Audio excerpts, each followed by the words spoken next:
ओम श्री गुरु दत्तात्रेय श्रीपाद श्री वल्लभाय नमः।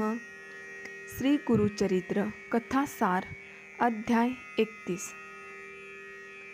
त्या कोवळ्या मुलीवर ओढावलेला प्रसंग अनिवार्य होता। तिच्या मनाला त्या अवस्थेत कुणाचाच उपदेश पटण्यासारखा नव्हता। शेवटी तिच्या विचारांना परावृत्त करण्यासाठी योगेश्वरांनी तिला पूर्वीच्या पतिव्रतांची माहिती व कर्तव्य थोडक्यात सांगितली। ती योगेश्वरांचं सर्व सांगणं ऐकत असली तरी तिच्या मनावरचं दडपण कमी झालं नव्हतं। योगेश्वर सांगू लागले, फार पूर्वी काशी क्षेत्री अगस्ती ऋषी राहत होते। त्यांच्या पत्नीचं नाव लोपामुद्रा। तिच्या जीवनात ती फक्त पतीलाच देव मानून राहत होती। प्रत्येक कामात धर्मकृत्यात ती दक्षतेने लक्ष ठेवत असे। तिच्या त्या एकनिष्ठेच्या व्रताबद्दल प्रत्यक्ष बृहस्पती व इतर देव स्तुती करत असत। त्या काळी अनेक पतिव्रता होऊन गेल्या। अरुंधती, अनुसया, लक्ष्मी, पार्वती या व अशा अनेक पतिव्रतांची निरनिराळ्या प्रकारची माहिती त्यांनी त्या बालवयातील मुलीला सांगितली। तिने ती ऐकून घेतली। सर्व माहिती ऐकूनही तिच्या मनाचं खरं समाधान झालं नव्हतं। या सर्व दुःखी स्थितीतून कायमची सुटका होण्यासाठी अगदी शेवटचा मार्ग म्हणजे पतिनिष्ठ स्त्रीने सहगमन करणे। सहगमन म्हणजे मृत पतीच्या देहाबरोबर स्वतःला जाळून घेणे। सहगमनामुळे सर्व पापे नष्ट होतातच, पण सहगमन करणाऱ्या स्त्रीचा मनोनिग्रह व त्यावेळी धैर्याने चितेकडे पाहणारे पाऊल यामुळे त्या स्त्रीला अश्वमेधाचे पुण्य प्राप्त होते। अशा सहगमनामुळे व वंशातील मागच्या अनेक पिढ्यांचा उद्धार होतो, असं धर्मशास्त्रातही सांगितलं आहे। दत्ताच्या पत्नीनं योगेश्वराचा अंतिम मार्ग नीट ऐकून घेतला। त्याचाच ती अधिक विचार करीत होती।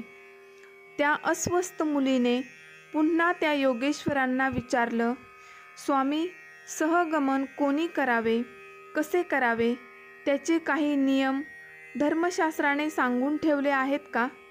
योगेश्वर सांगत होते, पतीचा मृत्यू झाला असेल त्यावेळी त्याची पत्नी जवळच असेल तर तिने त्यावेळी दहनाच्या वेळी सहगमन करावे। पण एखादी स्त्री गरोदर असेल किंवा पती दूरच्या गावी मरण पावला असेल तर तिने ते सहगमन करणे हे पाप आहे। तिने केशवपण करावे व आपल्या आयुष्याचे दिवस ईश्वर चिंतनात घालवावे। नित्यनेमाने रोज फक्त एकच वेळा जेवण घ्यावे। वर्षातील वैशाख महिना, कार्तिक महिना व माघ महिना या महिन्यात सकाळी लवकर उठून स्नान करावं, देवाची प्रार्थना करावी। वैशाख महिन्यात ब्राह्मणांना मातीचा कलश पाणी भरून द्यावा, यथाशक्ती दक्षिणा द्यावी। कार्तिक महिन्यात दीपदान करावे। तो दिवा पितळेचा असावा। पूर्वीच्या काळी असे दिवे वापरात असत। त्या दिव्यांना शिगेचा दिवा असं म्हणत। असा दिवा देता आला तर उत्तमच, पण ते जमलं नाही तर समई, निरंजन असे दिवेही देतात। माघ महिन्यात तीळ व तूप यांच्या मिश्रणाने केलेले गोड पदार्थ ब्राह्मणांना द्यावेत, यथाशक्ती दक्षिणा द्यावी। जर गोड पदार्थ करण्याचं जमलं नाही तर तीळ पावशेर, तूप पावशेर व गूळ पावशेर असेही ब्राह्मणांना देता येईल। ज्यांना जमेल तसे त्यांनी करावे। शेवटी हा खरा भाग श्रद्धेचा। पण पतिनिधनानंतर त्या स्त्रीने पतीची आजन्म आठवण राहण्यासाठी काही पथ्ये पाळली पाहिजेत असा दंडक थोर ऋषींनी सांगून ठेवला आहे.